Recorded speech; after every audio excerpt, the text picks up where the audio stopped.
যজন কি ঠাকুর বলেছেন তুষার হিসাবে মন্ত্র সাধন চলাফেরায় জপ যথাসময়ে ঈশ্বর মুক্ত করায় জপ। ঠাকুর আমাকে তুষার হিসাবে মন্ত্র সাধন করতে বলেছেন, নাম ধ্যান করতে বলেছেন, বিষ্ণুবৃত্তি করতে বলেছেন, সমাজের প্রার্থনা করতে বলেছেন। ঠাকুর বলেছেন ক্রিয়া মন সুরা চাই জলবলায় বলে থাকে। আবার নিজের জলানি সম্মত না হয় যাদের নিজে ভাবতে আপনারা মানুষের দেখে লোকে বুঝে আমার ঠাকুর কেমন ছিল, আমাদের দেখে লোকে বুঝে আমার ঠাকুর কেমন ছিল, আমার ঠাকুর কি চায় সেটাই হচ্ছে মানুষের বাড়িতে যাওয়া, সেরকম সেটাই হচ্ছে জীবন। আমি সেটাই বুঝলাম।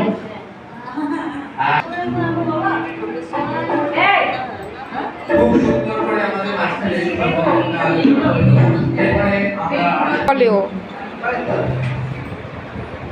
ও পড়ে গ্রুকুলে? আচ্ছা আচ্ছা আচ্ছা, ঠিক আছে, কথা বল কথা বল।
निरंतर निश्चित निर्मल दिया निरंतर हृदय बिहारी ने तमस विदाना हृदय बिहारी ने तमस विदाना हृदय बिहारी ने तमस विदाना हृदय बिहारी ने तमस विदाना हृदय बिहारी ने तमस विदाना हृदय बिहारी ने तमस विदाना हृदय बिहारी ने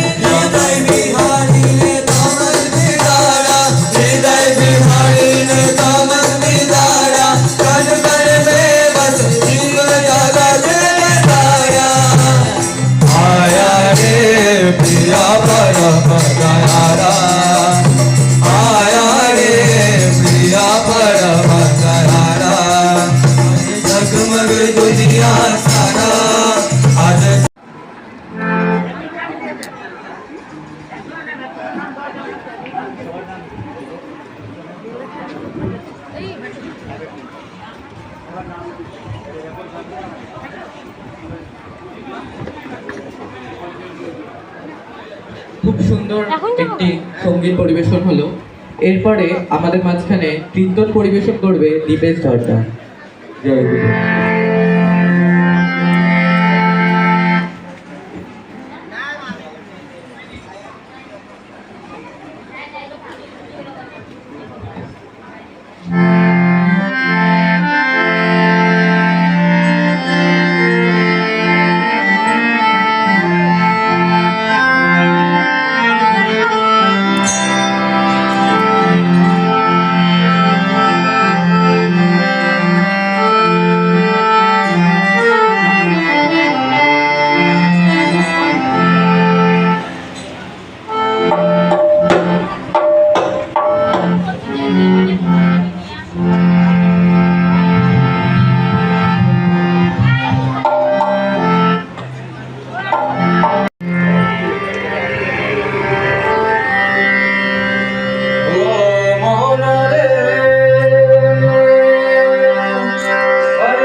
প্রণত শরণং প্রবুদ্ধং লোক জীবনং প্রণয় প্রমত্ত জাগতিবনং বন্দে জীবন জীবনম সৎপুরুষং।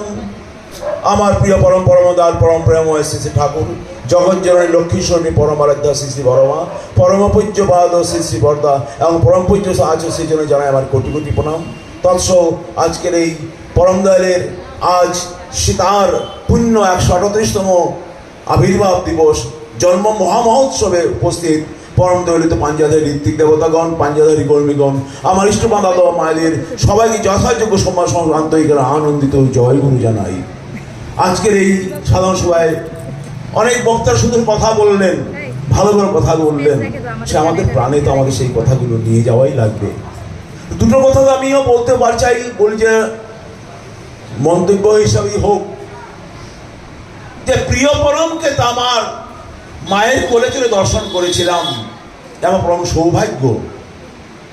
আবার তারই পঞ্চম পুরুষ পরম পূজ্যবাদ শ্রী অভিন বাবা, তারও সান্নিধ্যে এসে তার লীলা উপভোগ করছি।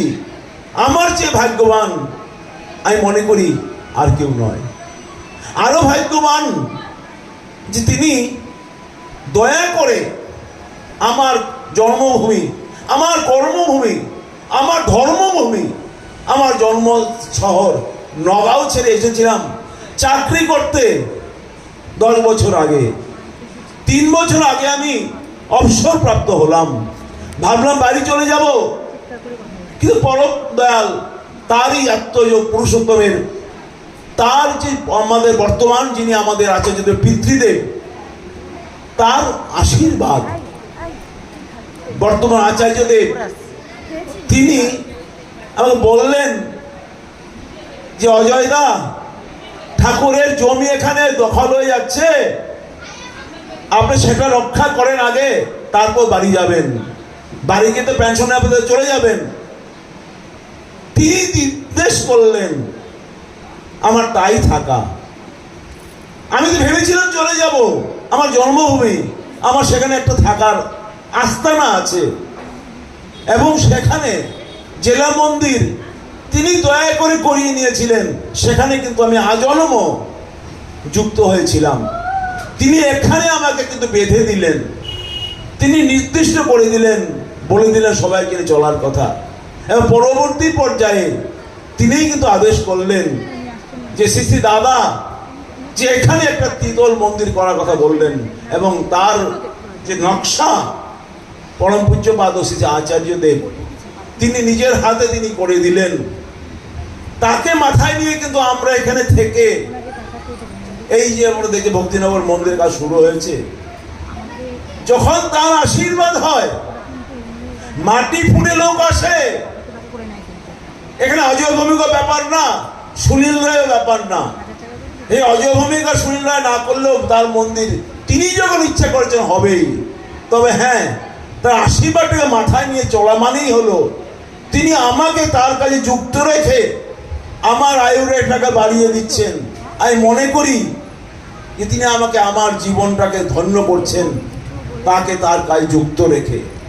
সেই আমি যদি যুক্ত হয়ে থাকার জন্য যদি আমি নিজেকে তৈরি করে রাখতে পারি, তাহলে কিন্তু আমি ধন্য হব। তার মন্দির সেটা বড় কথা না, আমি ধন্য হব। এবং তিনি ওই আমার ভিতর দিয়ে কিন্তু আমার ঊর্ধ্বতন যে চতুর্দশ পুরুষ তারা নাকি উদ্ধারপ্রাপ্ত হয়। এই যে আমাদের